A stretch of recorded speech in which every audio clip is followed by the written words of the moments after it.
નમસ્કાર વિદ્યાર્થી મિત્રો, આજે આપણે ચર્ચા કરવાના છે. તમે જોઈ શકો છો મુદ્દો 4.7 છે ટેક્સ્ટ બુકનો, પાઠ્યપુસ્તકનો. એમ્પિયરનો સર્કિટલ એટલે કે બંધ ગાળાનો નિયમ. એમ્પિયર સર્કિટલ લો. સર્કિટ મતલબ બંધ ગાળો, સર્કિટ એટલે બંધ ગાળો, ગોળ. કોઈ પણ લૂપ બનાવો એને સર્કિટ કહે. તો અહીંયા બંધ ગાળો કોનો? તો આપણે કાલ્પનિક વક્ર ધારવાનો છે. કાલ્પનિક એક વક્ર ધારવાનો છે. મેં જો વક્ર સી ધાર્યો છે, એવી સપાટી ધારવાની છે કે જેની સપાટી સી હોય. જો આ સી ની અંદર જે સપાટી છે, બરાબર, મુક્ત સપાટી, આ એક સપાટી ધારી મેં, એટલે એક પ્રકારનો વક્ર છે. એનું નામ એને કહેવાય છે ખરેખર એમ્પિયરિયન લૂપ. શું નામ છે એનું? એમ્પિયરિયન લૂપ. એને આપણે કહીએ છીએ એમ્પિયરિયન લૂપ. આજે કાલ્પનિક વક્ર ધાર્યો આપણે, બરાબર, એને એમ્પિયરિયન લૂપ કહેવાય. હવે આ બંધગાળો છે, એનો નિયમ શું છે? એમ્પિયર શું કહે છે? જો એમ્પિયરનો જે નિયમ છે ને, એ બાયો સાવરના નિયમની જેમ જ ચુંબકીય ક્ષેત્ર શોધવા માટેનો નિયમ છે. ચુંબકીય ક્ષેત્ર શોધવા માટેનો, બરાબર. તો કેમ આ શું કહે છે આ નિયમ? એની ચર્ચા કરીએ આપણે. આ નિયમ શું કહે છે? જો આપણે એક સપાટી સી છે જેની મુક્ત કિનારી છે, આ સી છે, જો બરાબર, આ બ્લુ કલરની. હવે હું એની ઉપર એ જે કિનારી છે, એ કિનારી પર હું ચુંબકીય ક્ષેત્રનું રેખા સંકલન લઉં. મિત્રો, ચુંબકીય ક્ષેત્રનું રેખા સંકલન મતલબ શું? સમજો કે મારે કહેવાની વાત સમજો. હું શું કહેવા માગું છું કે સપોઝ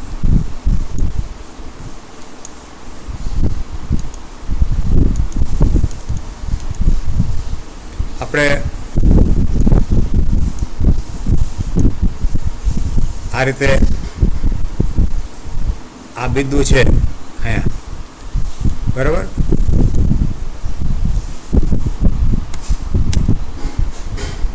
અહીંયા ચુંબકીય ક્ષેત્ર સપોઝ બી છે. ચુંબકીય ક્ષેત્ર બી છે આ બિંદુ આગળ. અને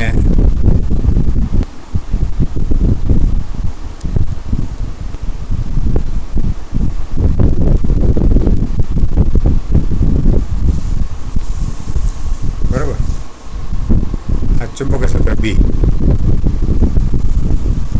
અને એની આગળ જ તમને કહું કે સ્પર્શક લઉં કિનારી આગળનો, આ સ્પર્શક ડીએલ, બરાબર. એ રીતના બધા બિંદુ આગળ ડીએલ તો આ કિનારી ઉપર જશે, કિનારીના સ્પર્શક નાનો ખંડ છે કિનારીનો ડીએલ, અને ત્યાં જે ચુંબક ક્ષેત્ર હોય બી, આ ડીએલ, બરાબર, આ ડીએલ ખંડ, નાનો ખંડ ડીએલ, આ ડીએલ, આ ડીએલ, આ ડીએલ, આ ડીએલ, એકદમ સૂક્ષ્મ ખંડ કિનારીનો ડીએલ. આ રીતે આખું જે છે એમાં દરેક બિંદુએ ડીએલ અને બી અને ડીએલ, અહીંયા પણ બી હોય, અહીંયા પણ બી હોય, અહીંયા બધે બી હોય, બરાબર. તો એનું રેખા સંકલન મતલબ શું? એને આ રેખા સંકલન કહે મિત્રો. જો બી ડોટ ડીએલ, આને કહેવાય ચુંબકીય ક્ષેત્રનું રેખા સંકલન, આ કિનારી પર બધે, બરાબર. બી ડોટ ડીએલ. બી એમ કોઈ પણ દિશામાં હોઈ શકે, બરાબર. હવે આ જે છે આખા ગાળા બંધ ગાળા પરનો, એટલે હું વર્તુળ કરું ગોળ સંકલન આખા બંધ ગાળા પરનો. આ જે કિનારી છે બંધ લૂપ, એને એમ્પિયરિયન લૂપ કહે. એની પરનું જે રેખા સંકલન છે મિત્રો, આ જો બી ડોટ ડીએલ આવ્યું રેખા સંકલન, બી ડોટ ડીએ હોય ક્ષેત્રફળ હોત તો પૃષ્ઠ સંકલન કહેવાય, ભણી ગયા આપણે, બરાબર. પણ એમ કહે છે કે આ જે રેખા સંકલન છે મિત્રો, એમ કહે છે કોના બરાબર હોય? તો કે શૂન્ય અવકાશની પરમેબિલિટી એટલે કે μ0 તથા આ બંધ જે એમ્પિયરિયન લૂપ છે મિત્રો, એનાથી ઘેરાતા પ્રવાહના સરવાળા બરાબર. એમાંથી ઘેરાતો પ્રવાહ, ધારો કોઈ પ્રવાહનું આઈ કહું, બરાબર, એની બરાબર હોય. જ્યાં આપણા કેસમાં આઈ શું થશે? અહીં આઈ બરાબર, જો કે કેટલો પ્રવાહ ઘેરાય છે? તો કે I2, I3, I4, I5. મિત્રો બીજી વાત કહી દો તમને, આ જે આ જમણી સાઈડના છે ને જે બરાબર, આ જે જેને કો આ તમે જોઈ શકો છો, આ મારો આ કસર જાય છે, એ બધા પ્રવાહ ધન લઈએ, તેને વિરુદ્ધના પ્રવાહ આપણે ઋણ લેવાના. મતલબ I2 ધન લઉં તો જો I3 વિરુદ્ધ દિશાનો છે તો એ માઇનસ લેવાનો. પછી I4 પાછો I2 દિશાનો છે તો પ્લસ. પછી I5 પણ એ જ દિશામાં છે એટલે પ્લસ. પછી મિત્રો I6 કે I7 કે અહીંયા I1 એ નહીં આવે, કારણ કે એ એમ્પિયરની લૂપની બહાર છે. પ્રવાહ ક્યાં લેવાના સરવાળામાં? આ પ્રવાહ ઘેરાતો પ્રવાહ એટલે બંધ ગાળાથી જે ઘેરાતો હોય એ જ પ્રવાહ લેવાનો, બરાબર. હા, પણ બીજું જોજો, આ જે ચુંબકીય ક્ષેત્ર બી છે મિત્રો, અહીંયા આ બી, એ બી તો આ બધા પ્રવાહને કારણે છે. I1, I2, I3, I4, I5, I6, I7 બધાને કારણે બી છે. પણ જે આ ઘેરાતો પ્રવાહ છે એ માત્ર બંધ ગાળાથી જે પ્રવાહ ઘેરાતો હોય એ જ આપણે લેવાનો. આ બહુ ધ્યાન રાખવાનું. અને આપણે જો મેં તમને દીધું કે આ જે એરો છે, મેં આ ડીએલના જે એરા છે એ દિશામાં આંગળી રાખું આમ, બરાબર. અને અથવા તમે જુઓ કે કોઈ પણ તમે એક દિશાના પ્રવાહ તમે ધન લ્યો તો બીજી દિશાના પ્રવાહ આપણે શું લેવાનું? ઋણ લેવાનું. ખરેખર નિયમ એવો છે કે આપણે સમજો કે આમ જે ડીએલ લીધા એમાં આંગળી રાખી, અંગૂઠો આ દિશામાં છે, તો જે દિશામાં અંગૂઠો રહે એ પ્રવાહ ધન લેવાના હોય, એ સિવાયના પ્રવાહ ઋણ લેવાના હોય. તો આપણા કેસમાં જો એમ જાય તો મારે નિશાની ફેરવવી પડે,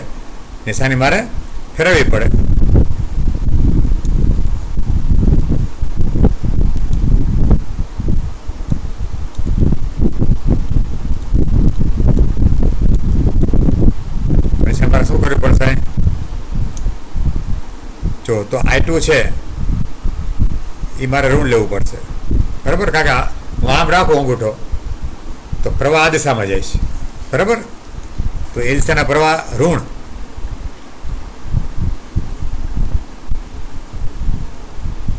તો એ ઋણ લઈએ આપણે,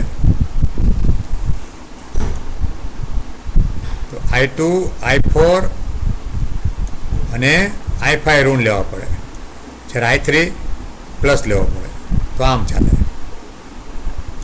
બરાબર છે. એટલે સંજ્ઞા પદ્ધતિ આપણે આ રીતે છે કે જે દિશામાં આપણે ડીએલ એમ્પિયર લૂપ લઈએ છીએ, મુસાફરી કરીએ છીએ, એ દિશામાં આંગળા રાખવાના, અંગૂઠો જે દિશામાં રહીએ એ દિશાના પ્રવાહ ધન, બાકીના ઋણ. હવે કદાચ તમને મારી એક્શન ઊંધી દેખાતી હશે અહીંયા, કારણ કે કેમેરામાં ઉલટું દેખાય.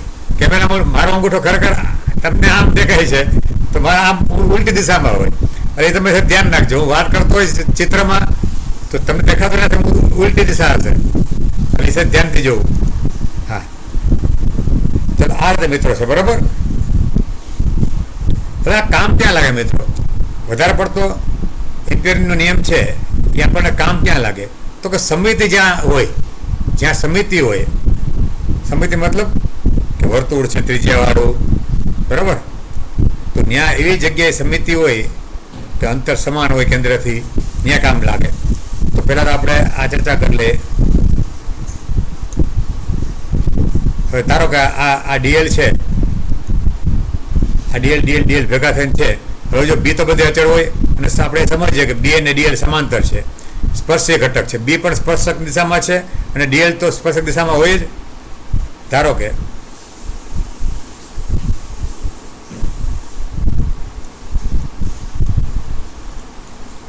બી છે એ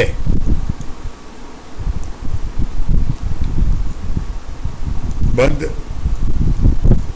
ગાળા પરના બિંદુ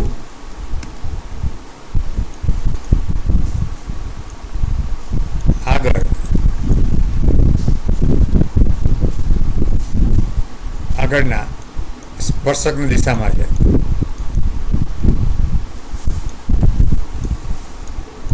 સ્પર્શકની દિશામાં છે.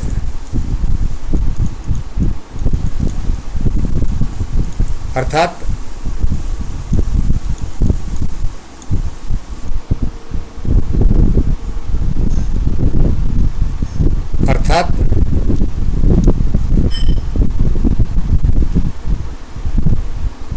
બી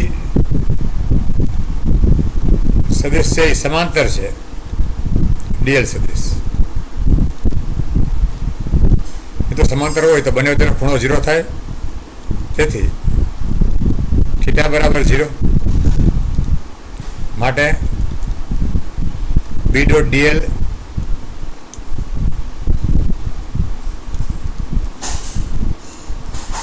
માટે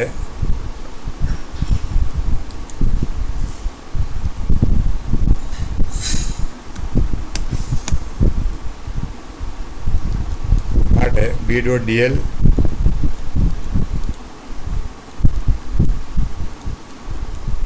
ઇઝ ઇક્વલ ટુ માનાક બી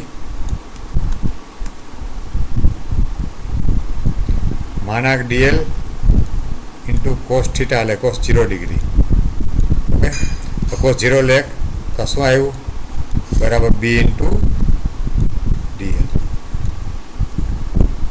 બરાબર મિત્રો, બી ઇન્ટુ ડીએલ આવ્યું.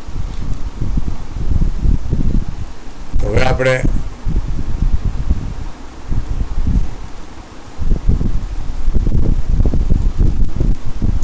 માટે સંકલન B dot DL is equal to સંકલન બી ઇન્ટુ ડીએલ. બરાબર બરાબર બી તો અચળ છે, બધે બિંદુએ આપણે અચળ ધારીએ બી, તો બી બહાર આવી જાય અને બંધ ગાળા પરનું ડીએલ બરાબર બરાબર ધારો કે ડીએલ ડીએલ ભેગા થઈને સરવાળો એલ જેવો થઈ જાય.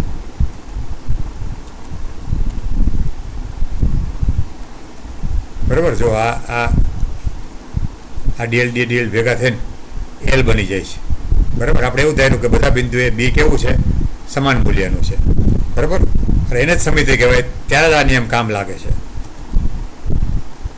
તો આપણે હું એને કેપિટલ એલ ધારું સરવાળો, તો બી ઇન્ટુ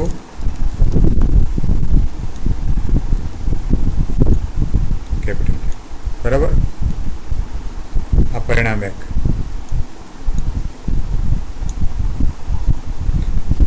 માટે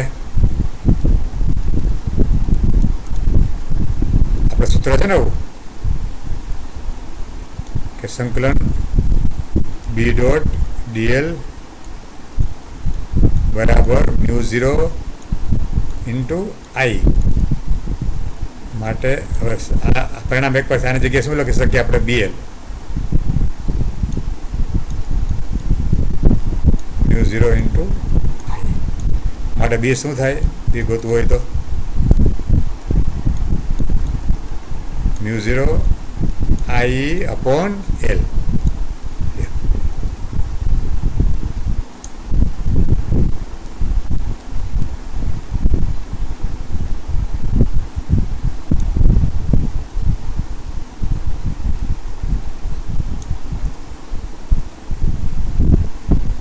આ મિત્રો આપણે આમ બી મળે. હવે સમિતિ હોય તો જ આપણે બીને સમિતિ હોય મિત્રો તો જ આપણે બીને અલગ કરી શકીએ, મતલબ બીને અચળ લઈ શકીએ. અને એલ શું છે? Capital L. તો કે આ બધું છે ડીએલ ડીએલ ડીએલ ડીએલ ભેગા થઈને એનો સરવાળો છે.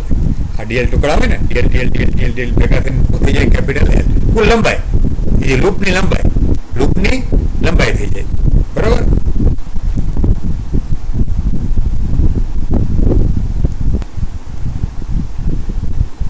તો વિદ્યાર્થી મિત્રો આપણે નિયમ લખવો હોય તો નિયમ કેમ લખી શકીએ? નિયમ આપણે કેવી રીતે લખી શકીએ? તો જો નિયમ આપણે આ રીતે લખી શકાય. નિયમ એમ્પિયરનો નિયમ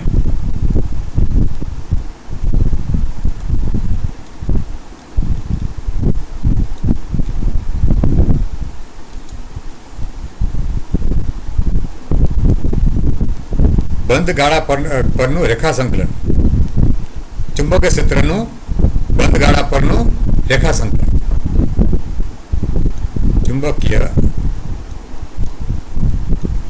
ચુંબકીય ક્ષેત્રનું બંધ ગાળા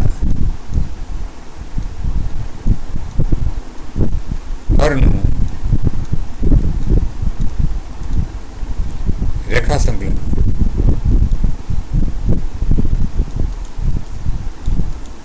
રેખા સંકલન. રેખા સંકલન મતલબ આ B.dl સંકલનમાં, બરાબર. ચુંબક ક્ષેત્રનું બંધગાળા પરનું રેખા સંકલન.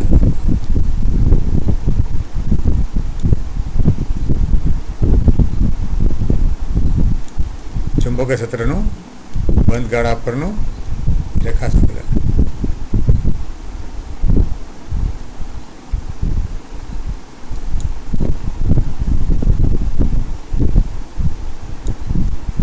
રેખા સંકલન એ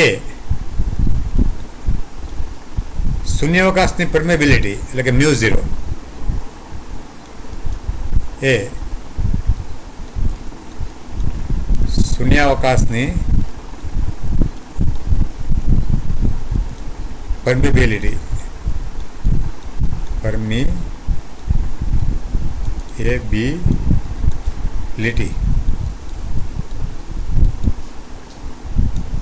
તથા બંધ ગાળાથી ઘેરાતા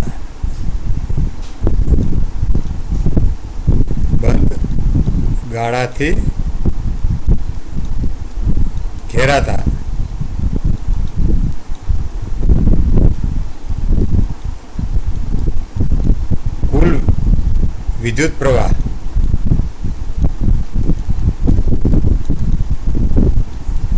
ના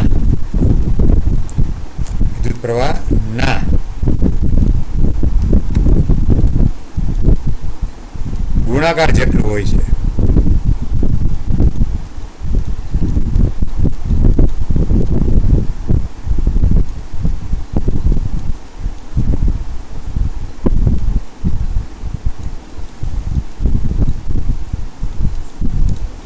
બરાબર. ચુંબકીય ક્ષેત્રનું બંધગાળા પરનું રેખા સંકલન એટલે કે સંકલનમાં B.dl કોની બરાબર હોય તો કે μ0 એટલે એ શૂન્યાવકાશની પરમેબિલિટી તથા I એટલે બંધગાળો અને કુલ વિદ્યુત પ્રવાહ વાત કરી હતી ને કે અમુક માઇનસ લેવાના પ્લસ લેવાના એ કુલ સરવાળો જે થાય બંધગાળાથી ઘેરાતા કુલ વિદ્યુત પ્રવાહના ગુણાકાર જેટલું હોય છે.